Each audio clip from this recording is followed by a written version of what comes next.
Where does intelligent life come from? Does intelligent animal life, that is, human life, simply emerge or evolve from lower forms of life?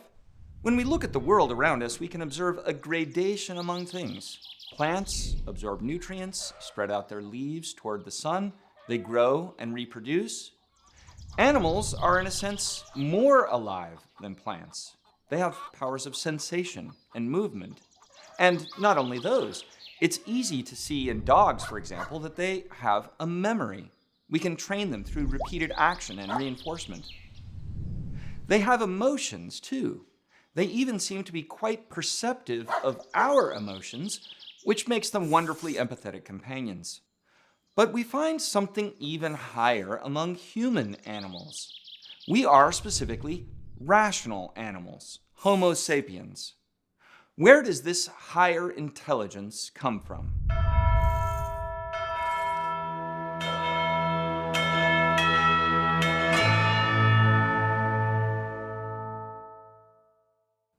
In a previous video, we talked about the emergence of life in general. According to Aquinas, it would be possible for God to create the world in such a way that living things might emerge from non-living things. To be clear, for Aquinas, it would not quite be right to say that primordial life spontaneously emerged from lower things, as if lower things, absolutely of themselves, could give rise to higher forms. Life has its ultimate origin in a higher cause, in God, the first cause of all.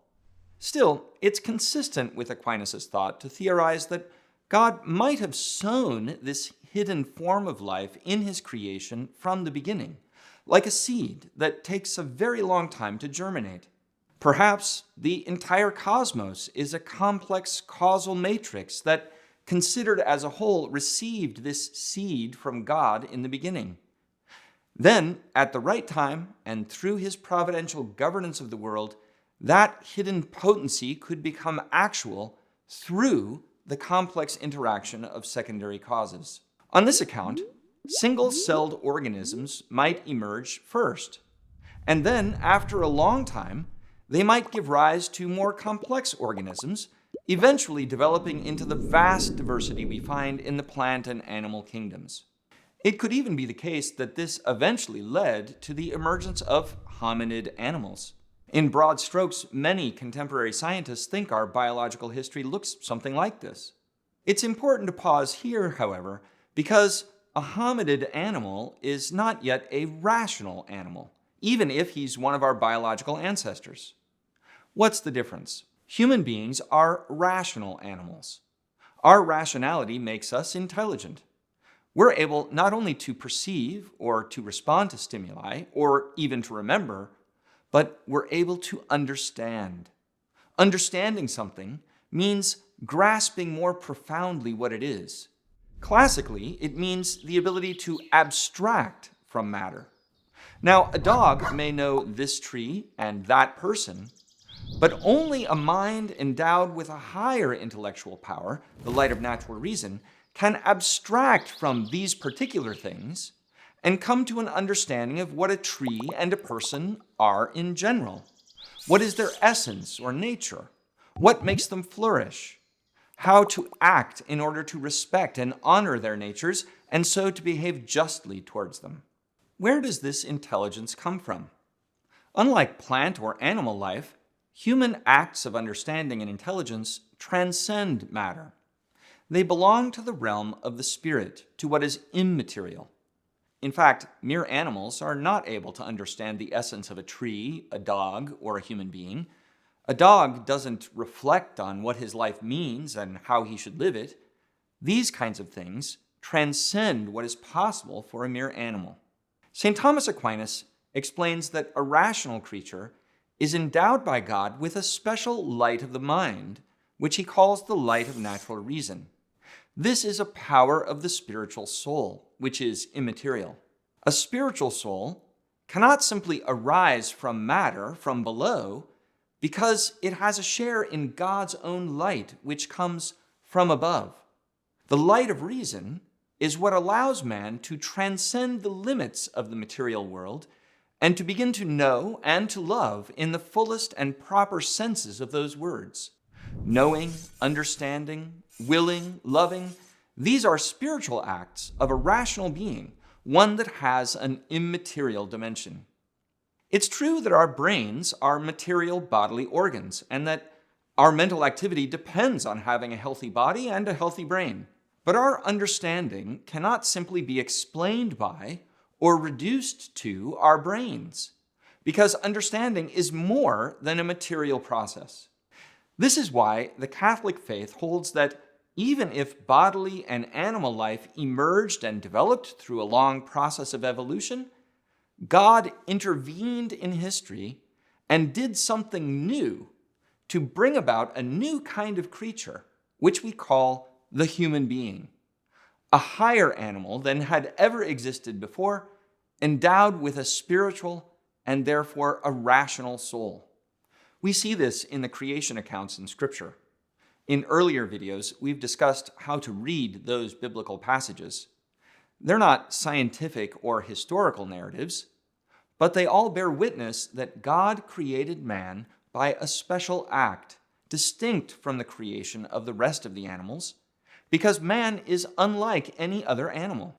God said, "Let us make man in our image, after our likeness, and let them have dominion over the fish of the sea, and over the birds of the air, and over the cattle, and over all the earth." Genesis is revealing to us a fundamental theological truth about the creation of the human being, even though it doesn't tell us in scientific or historical terms precisely what that special creation looked like. But we can be sure that it involved God directly infusing a new and higher principle of life, an immaterial soul, as the form of a new and higher creature's body. By the way, it's hard to be sure, but we might suppose that the first human being's body was also different from the bodies of any previous animal, since the soul is the form of the body.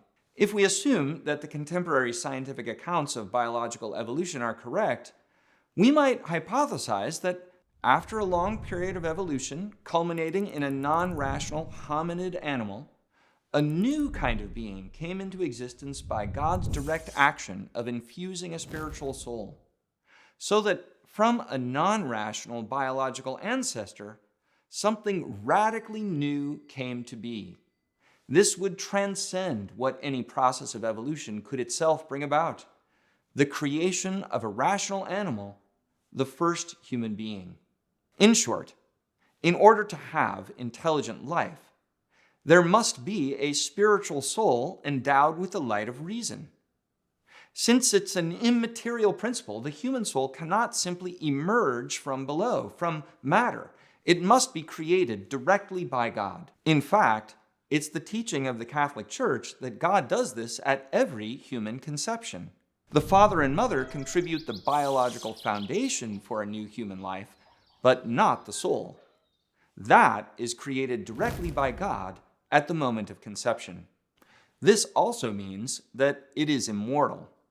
Unlike a material animal soul, a spiritual human soul does not cease to exist when the body dies. Your soul will continue, and it will be reunited with your body on the last day at the final resurrection. It's wonderful to contemplate how God works in such varied ways in His creation, and to see how the human being straddles the threshold between matter and spirit.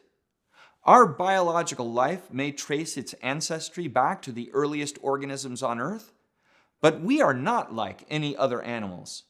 God has given us a divine spark from above, and a destiny that points us beyond the limits of this world, one that can only find its fulfillment in God Himself. For readings, podcasts, and more videos like this, go to Aquinas101.com. While you're there, be sure to sign up for one of our free video courses on Aquinas, and don't forget to like and share with your friends, because it matters what you think.